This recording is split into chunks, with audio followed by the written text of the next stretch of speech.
utilities. Now we're at the healthcare sector. Mm-hmm. So healthcare, we talking pharmaceuticals, we talking Johnson and Johnson, United Health Group, clinical trials. So I guess the jab would be considered, you know what I'm saying, healthcare sector. Yep. So let's check out United Health Group. So 5 years. Oh, they've been up. They've been up. Okay. For the last 5 years, let's see, 10 years.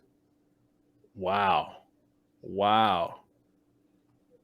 Like the last 10 years, up like 1,000. Oh, that's I mean, good. you got to think about it. We don't get free healthcare, and they get charge us a lot of Man. money.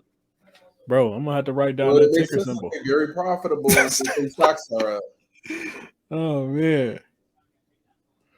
It's like right now I'm creating a little menu. I'm like, okay, slide some money over there real quick, slide some money over here. And so, like some of our listeners, it might look so. The last price was $447.13. But a lot of index funds, you can check if they actually have United Health Group underneath there, and then use the dollars that you actually have. Don't get discouraged, because when I first saw it, that's why we talk about this stuff, because I just didn't know a lot about money, and like all the classes that you take was like a lot of classes were trying to overcomplicate this stuff. You know what I'm saying? Mm-hmm. But now I know, like, I can do split stocks. Mm-hmm. I can get a percentage of a percentage of a percentage and do it a little bit differently. Make sure also when you're looking at the index funds, make sure you're checking out, the fees and things like that they actually gonna charge you, you know what I'm saying, to service your money. Because you have like a lot of, like separate, stock money managers and things that, like, a lot of times they don't beat the rate of inflation, so be very, very careful who you entrust with your money. So healthcare sector. No, wait, where is it at? No, we Number just went 5. over the healthcare sector. Yeah, we just Number 6. Did you have another one for number 5? Nah, not really. Okay. Number 6, financial sector. We're talking about the big dog, Warren Buffett's Berkshire Hathaway. Shout out to Buffettology. And then you got also financial giant JP Morgan Chase. Super dope. Let's check out, see what Berkshire Hathaway is doing. Remember, Oh, they that's got the most A and B? expensive stock in the and the whole thing. It is, ain't it? Hold on. Let's see. What's the 10-year? 10-year. Oh, 2020. You think it's because people stopped investing I during mean, the people like got the scared. pandemic? Huh? Everything dropped in 2020. I mean, Okay. people get scared. People think their retirement fund is going, drop to zero. So they sell out, and then you get scared and you don't buy back in, and then you miss the run up. It's best not to sell. So it's very interesting because Berkshire Hathaway and the S&P 500 index are like neck and neck on everything. Mm-hmm. Where we go? Let's see.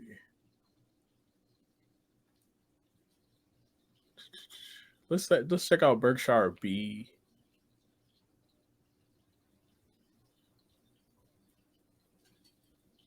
$288.56. Oh, that's way cheaper. Mm-hmm. When did they start that though? Let me see. Let's see. It looks like it started in 72. No, 98. Oh, Which 98. one? Yeah, my bad. I No, read the chart wrong. yeah, Yep, 98 19. What is it? or 96. What is that? 96? 96. Yeah, 96. Yep, 1996. I mean, it's slowly trending up. Let's look at the Mm-hmm. 5-year. See what that. Yeah, so I mean, it's very, very similar. Yeah. But it's a cheaper stock. Yeah. I wonder. I'm gonna have to look into the B shares. Look at the Berkshire. My only thing, see, I love Warren Buffett, but I always fear what would happen to his stock if he was to pass away. I mean, he got somebody. I forget the name of the guy, but he got somebody who is ready to take his spot if anything was to happen to him.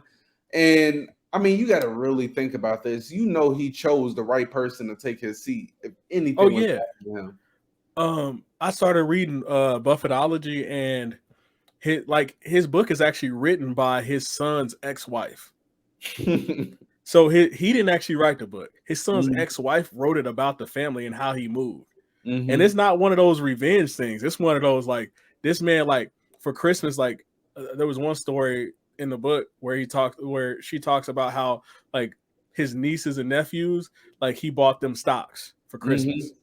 And that's one thing that I'm gonna probably start doing for Zayla in the future is because every time that like we that we buy more and more stuff, it's just stuff. But these stocks is something that you can keep for a really long time.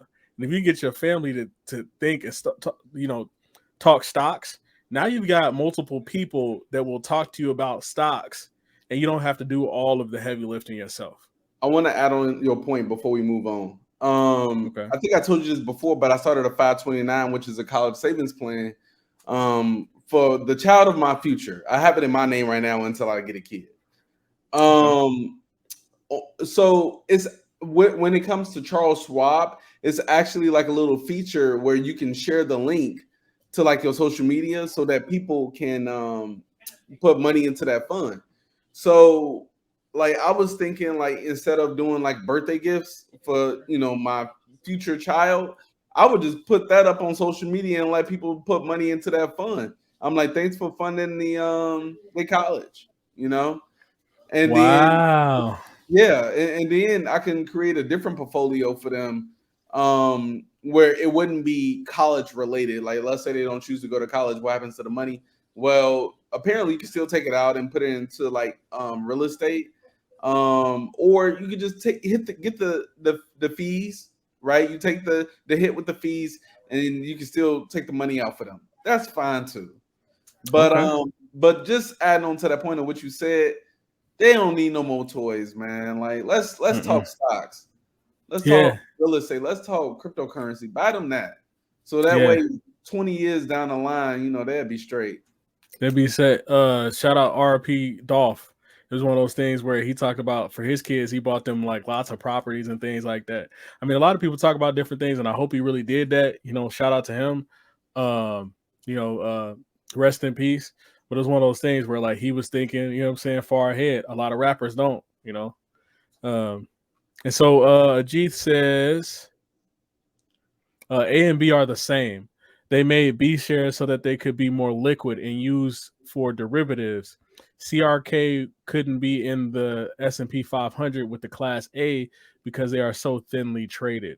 Okay. Appreciate that. CRK. Let me look that up real quick. CRK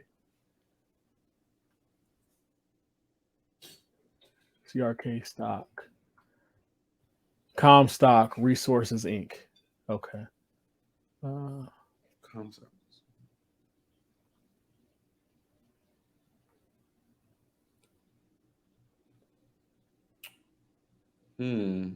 Ooh, so it says they ain't doing that good though.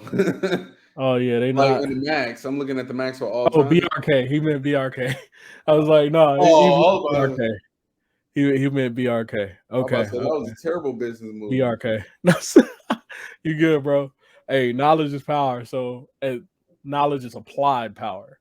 That's what we hopefully want to do with this podcast. So no egos here. So we appreciate you pulling that up for us, Ajith. What do we got? Let's go back. So this brings us to consumer discretionary sector.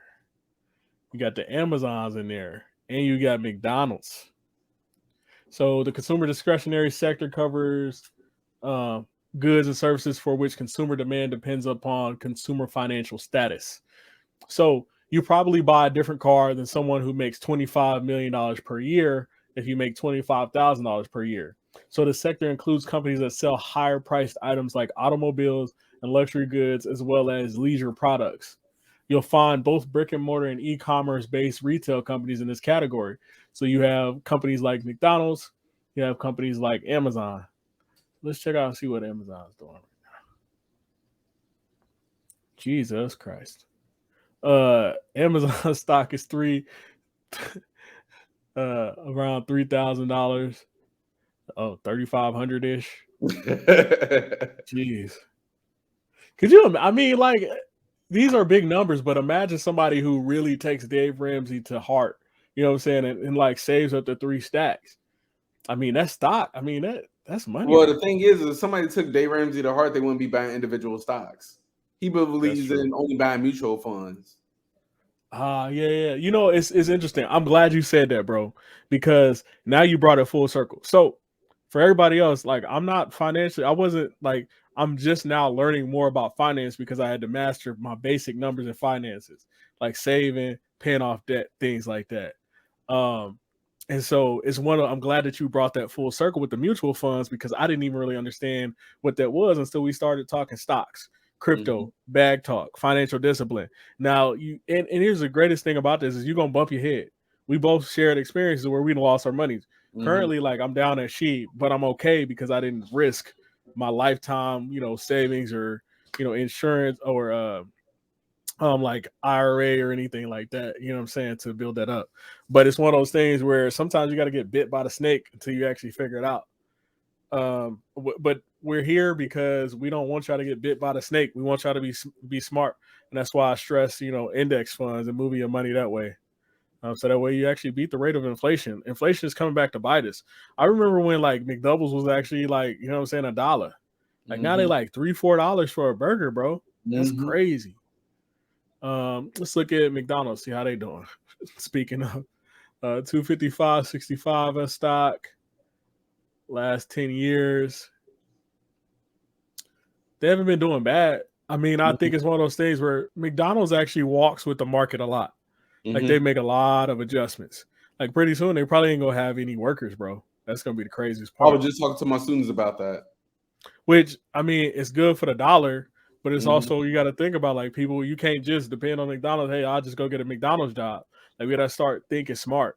Like in the future, I like to go into like user experience and user interface, UX UI, and I might actually try to save money and like actually pay for the degree myself. So that way I end up on a green foot when I go out there and actually want to work, right? So that'll be some interesting stuff. Make sure y'all are investing in y'all future and taking it seriously because you get one life to live. Where are you going? Did you want to talk about anything else on consumer discretionary? Nah, I'll save it to the end. Okay.